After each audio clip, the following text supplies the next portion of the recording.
সকালবেলায় শাশুড়ি মার ঘরে চা দিতে গিয়ে দরজার ঠিক আগেই কথা শুনে থমকে দাঁড়ালাম। জানি আড়ি পেতে কথা শোনা ভালো নয়, কিন্তু ওনার এই বিশেষ কথাটার জন্য আমি নিজের কৌতূহল কিছুতেই আটকে রাখতে পারলাম না। ঘরে ঢুকতে যাব এমন সময় শুনতে পেলাম উনি কাউকে ফোনে বলছেন, এই যে আমরা ছেলের মায়েরা চিন্তা করি বয়সকালে অথর্ব হয়ে গেলে, শরীর গতি খারাপ হলে আমাদের কে দেখবে। বাড়িতে ছেলের বউ থাকলেও অল্প বিস্তর দেখাশোনা করলেই আমাদের এই চিন্তাটা তাড়িয়ে বেড়ায়। ভালো মনে হোক মন্দ মনে হোক, হাসি মুখে হোক বেজার মুখে হোক, তারা তো তবু করছে। কিন্তু যারা মেয়ে সন্তানের বাবা মা, নিজেদের অথর্বকালের কথা কখনোই না ভেবে তাদের সেবা পাওয়ার কোনো আশা না করেই যারা কন্যা সম্প্রদান করেন, সেই সব মা বাবার দেখাশোনার দায়িত্ব কার কাঁধে থাকে একবার ভেবে দেখেছিস? স্পিকারে দেওয়া ফোনের ওপার থেকে এবার শুনতে পেলাম ছোট ননদের কথা। বেশ চিন্তিত হয়ে উত্তর দিল, কিন্তু মা, তোমার পায়ে যে এতখানি চোট, বাথরুম পর্যন্ত তোমাকে ধরে নিয়ে যেতে হচ্ছে। এই অবস্থায় বৌদি বাপের বাড়ি চলে গেলে কিভাবে চলবে? তোমার সংসার তো অচল হয়ে পড়বে। দাদা আর বাবার সকাল 9টার মধ্যে টিফিন, ভাত, জল, সংসারের কাজকর্ম কে সামলাবে? সংসারের দুর্দিনে যদি বাড়ির বউকেই না পাওয়া যায়, তাহলে বিয়ে দিয়ে লাভ কি হলো বলো তো? শাশুড়ি মা মৃদু হেসে বললেন, আর মা বাবার প্রয়োজনে যদি মেয়েকে সাহায্যের জন্য না পাওয়া যায়, তাহলে মেয়ের জন্ম দিয়ে মানুষ করেই বা কী লাভ হলো? যাই হোক, তোর সকালের ফোনে খবর নেওয়া সারা হয়ে গেলে রাখ, শরীরটা ভালো নেই। সকাল সকাল এত বকতে আমার আর ভালো লাগছে না। শাশুড়ি মায়ের কথায় আমি অবাক হয়ে গেলাম। বিয়ের পর থেকে এ বাড়িতে একমাত্র এই মানুষটাকেই যত দেখছি ততই আশ্চর্য হয়ে যাচ্ছি।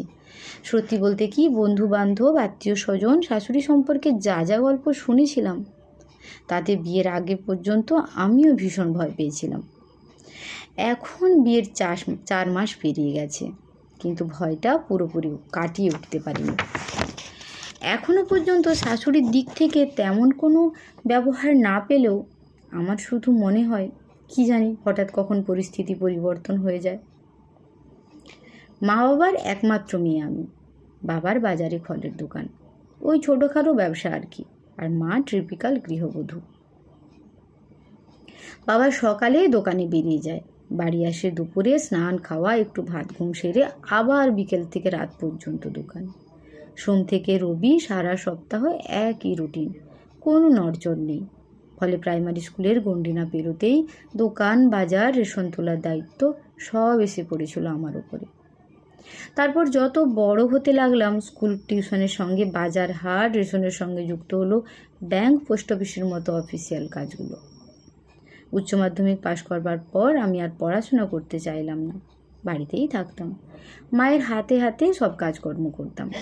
মাঝে মধ্যে বাবা আড়তে ফল কিনতে গেলে দোকানে গিয়েও বসতে হতো। আসলে গৃহবধূ মাকে দেখে আমিও সংসারটা মন দিয়েই করতে চেয়েছিলাম। পড়াশোনার প্রতি কেন জানি না তেমন আকর্ষণ তৈরি হয়নি। আমাদের দোকান থেকে নিয়মিত ফল কিনতেন আমার বড় নন্দাই। দীর্ঘদিন চেনা জানার সূত্রে উনি একমাত্র শালাবাবুর জন্য আমার বিয়ের প্রস্তাব আনেন। সব দিক একা হাতে সামলানোর অভ্যাস আছে শুনে শাশুড়ি মা এক কথায় রাজি হয়ে যান। তবে ও বাড়িতে গিয়ে পর্যন্ত ঘরের কাজ ছাড়া বাইরের কিছু সামলানোর দায়িত্ব আমাকে দেওয়া হয়নি। এই 22 বছর নিয়মিত বাইরে বেরিয়ে নিজের স্বাধীনে চলে ফিরে অভ্যস্ত আমি 4 দেওয়ালের মধ্যে যেন হাঁপিয়ে উঠি। ইচ্ছে হয় আগের মতো মাঝে মধ্যে মন খুলে বাজার করতে, পেট কানকো দেখে শুনে মাছ কিনতে, মায়ের পছন্দের মিষ্টি নিয়ে আসতে, বিকেলে একটু মুখরোচক কিছু পেতে। কিন্তু সদ্য বিয়ে হয়ে এসে এসব প্রসঙ্গ তুলতে অস্বস্তি হয় খুব। তাই 4 মাসে 2বার বাপের বাড়ি ছাড়া আর কোথাও আলাদা করে বেরোনো হয়নি। এদের বাবা ছেলের হোলসেল মুদিখানার দোকান, সারাদিন ভীষণ ব্যস্ততা আর মাথা ব্যথায় সময় কাটে। আমাকে নিয়ে বেড়াতে বেরোনো মানে তার কাছে বিলাসিতা। তবে আমার মনটা গত পরশু পর্যন্ত একটু হালকা ছিল। চিন্তা ছিল মাথায়, খুবই একটা মন ভালো লাগছিল যে ও বাড়িতে যাব বলে। আসলে মায়ের গল ব্লাডারে স্টোন হয়েছে, অপারেশন হবে। বাড়িতে বাবা মা ছাড়া কেউ নেই। আমি দিন 15 মতো থাকলে সেবা শুশ্রূষা করে সব সামলে দিয়ে আবার ফিরে আসব। না হলে বাবার দোকান একটানা বন্ধ করে রাখলে সংসারটাই বা চলবে কিভাবে? এই রকম কথাই হয়েছিল। কিন্তু এর মধ্যে পরশুদিন বাথরুমে পড়ে গিয়ে অসম্ভব চোট পেয়েছেন আমার শাশুড়ি মা। কাল সারাদিন এক্স-রে ডাক্তার নিয়ে কেটে গেছে।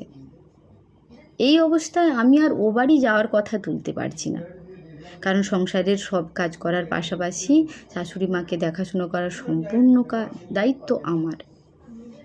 এর মধ্যে সকালে চা দিতে এসে এই কথা শুনে অবাক হয়ে গেলাম। দীর্ঘশ্বাস ফেলে স্তম্ভিত ফিরে পেয়ে দেখলাম আমি বাইরে দাঁড়িয়ে এইসব চিন্তা করছি আর চা জুড়িয়ে জল হয়ে গেছে। তাড়াতাড়ি এরকম করে চা গরম করে মায়ের ঘরে নিয়ে এলাম। চা দিয়ে চলে আসছি, তখন মা দাঁড়িয়ে যেতে বললেন। গলা চড়িয়ে বললেন, তোমার কি কোনো কাণ্ডজ্ঞান নেই বৌমা? তোমাকে যত দেখছি তত অবাক হয়ে যাচ্ছি। কিভাবে এত শান্ত, এত সংযত আছো তুমি? আমি বললাম, কেন মা, কি হয়েছে? উনি বললেন, যতটুকু শুনেছিলাম হিসেব মতো কাল তোমার মায়ের হাসপাতালে ভর্তি হওয়ার কথা।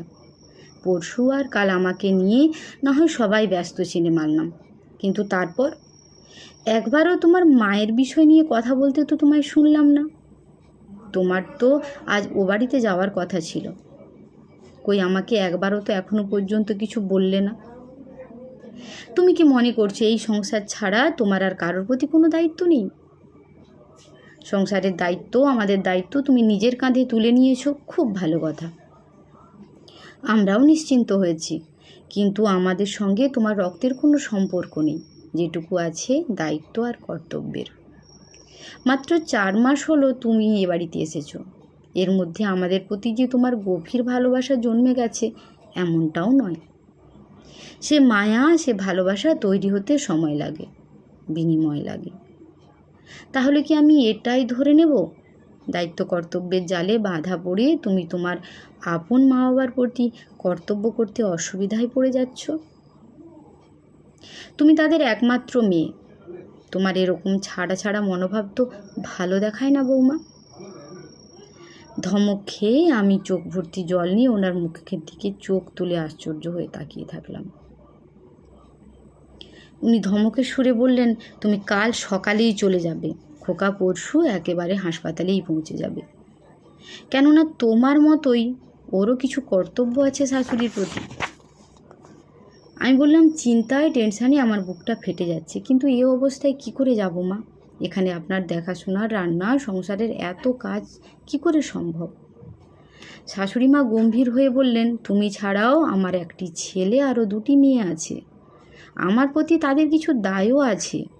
ঠিক তোমার আর তোমার মা প্রতি তোমার মা বাবার যেমন দায়িত্ব আছে। মেয়ের মা বাবা বলে কি তাদের কোনো প্রয়োজন থাকতে নেই?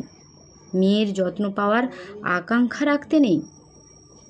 বৌমা, সমাজ সংসারের ভরং এর যত নিয়ম আমরা নিজেরাই সুবিধে মতো তৈরি করেছি, কিন্তু এতদিনের চলে আসা বস্তা পচা নিয়মগুলো না বদলালে সমাজ এগোবে কিভাবে? একটু চুপ করে আবার বললেন, জানো, বিধবা মায়ের একমাত্র মেয়ে ছিলাম আমি। তার আপদ বিপদ দায় ধ্যানে আমি কখনো যেতে পারিনি। কষ্ট পেতাম, কাঁদতাম, কিন্তু তোমার ঠাকুমা শাশুড়ি আমাকে মন থেকে কোনোদিনও ছাড়েননি। সে সময়ে মাকে নিজের কাছে রাখতে পর্যন্ত পারলাম না। মানুষটা একটু জল না পেয়েই চলে গেল, অথচ জানো, তার যাবতীয় সম্পত্তি এক মেয়ে হিসেবে আমিই পেয়েছি। এই যে বাড়ি, এটা আমার মায়ের বাড়ি। মেয়ের মায়ের সম্পদের অধিকার নিতে এদের বাঁধেনি, কিন্তু কর্তব্য করতে মন চায়নি। আমি চাই না সে যন্ত্রণা, সে আফসোস আমি ভোগ করেছি, সেই দুর্ভোগ তোমারও হোক। আমাকে কোনো কথা বলার সুযোগ না দিয়েই উনি বড় মেয়েকে ফোন করলেন। বললেন, শোনো, বৌমা এখন দিন 10 বাপের বাড়ি থাকবে, ওর মায়ের অপারেশন আছে। তোরা 2 বোন কিছুদিন করে আমার কাছে এসে যদি থাকিস খুব উপকার হয়। পাশেই বসে থাকা দরুন শুনতে পেলাম ননদ বলছে, মা, বুঝতে পারছি এ সময় তোমার কাছে আমাদের যাওয়া উচিত, কিন্তু তুলির সামনে পরীক্ষা, তোমার জামাইকে বলতেই তো কেমন লাগছে বলো। যতই হোক মায়ের দেখাশোনার জন্য সংসার ছেড়ে ওখানে বসে থাকবো, বিষয়টা কি সাজে? তুমি বা তোমার বৌমাকে এত লাই দাও কেন বলো তো? ওর তো বাবা আছে, দেখাশোনা করতে পারবে না? কড়া গলায় শাশুড়ি বললেন, তাহলে তুই কি বলতে চাইছিস, এখন থেকে আমার সব দায়িত্ব বৌমার ওপর? তোমার আমার প্রতি কোনো দায়িত্ব নেই, তাই তো? আর ওর মা বাবা তাদের প্রয়োজনে ওকে আশা করতে পারবে না। 5টা দিন বাড়িতে কাটাতে তোর যদি পারমিশন নিতে অস্বস্তি হয়, তাহলে সেই অস্বস্তিকর পরিবেশটা আমি আর আমার বাড়ির বউটাকে দেবো কিভাবে বলতো? ননদকে কথা সম্পূর্ণ করতে না দিয়ে শাশুড়িমা ফোনটা কেটে দিলেন। তারপরে আমার কাঁধে হাত বুলিয়ে বললেন, সংসার বড় কঠিন ঠাই বৌমা, এখানে সবটা নিংড়ে দাও, ক্ষতি নেই, কিন্তু এখান থেকে কিছু পাওয়ার আশা করবে না। তাই যা করবে সিদ্ধারা সোজা রেখে করবে। বাপের বাড়ি মানেই ভালো সময়ে স্বামীকে নিয়ে গিয়ে ভালো মন্দ খেতে যাওয়া, ভাইফোঁটা জামাই ষষ্ঠীতে আদর যত্ন পেতে যাওয়া, এটা নয়। এ বাড়িতে যেমন তোমার দায়িত্ব আছে, ঠিক তেমনি ও বাড়ির প্রতি তোমার দায়ও আরও অনেক বেশি। ভীষণ ভালো লাগায় মনটা ফুরফুরে হয়ে গেল। শাশুড়ি সম্পর্কে যে গল্প শুনেছিলাম, যে ভয় ছিল, এক নিমেষে যেন আজ কর্পূরের মতো উবে গেল। পরদিন সকালে সেই আকাশ, সেই চেনা রাস্তা, সেই মানিকদার চায়ের দোকান, বড় বাজারের মোড়, সাইকেল, গ্যারেজ, কতদিন পর বাইরের আলো বাতাস চোখে আহ বলে উঠলাম। বাড়ির সামনে গিয়ে দেখি রান্নাঘরে জানলা দিয়ে দেখা যাচ্ছে বাবা চা করছে। দরজায় গিয়ে দাঁড়াতেই দুটো মানুষের মুখে ভরসার হাসি ফুটে উঠল। মাকে দেখে মনে হলো কোনো কষ্ট, কোনো যন্ত্রণা, অপারেশনের কোনো ভয় তাকে ছুঁতে পারছে না। তাদের বড় বল, তাদের বড় ভরসা এসে গেছে। সত্যি, আমরা যদি একটু বুঝদার হয়ে একতরফা উচিত অনুচিতগুলোকে বিচার না করে দুতরফেই বিচার করি, উদার মনে যদি মেয়ের মা বাবাকেও মানুষ বলে গণ্য করি, তাদের প্রয়োজনে, তাদের পিছনে তাদের সন্তানটার সাপোর্ট হয়ে দাঁড়ানো খুব প্রয়োজন বলে মনে করিয়ে দিই, মান্যতা দিই, তাহলে কোনো মেয়ের মা বাবাকেই বিয়ের দিন অভিভাবক হারা হয়ে পড়লাম ভেবে অসহায় হয়ে পড়তে হবে না।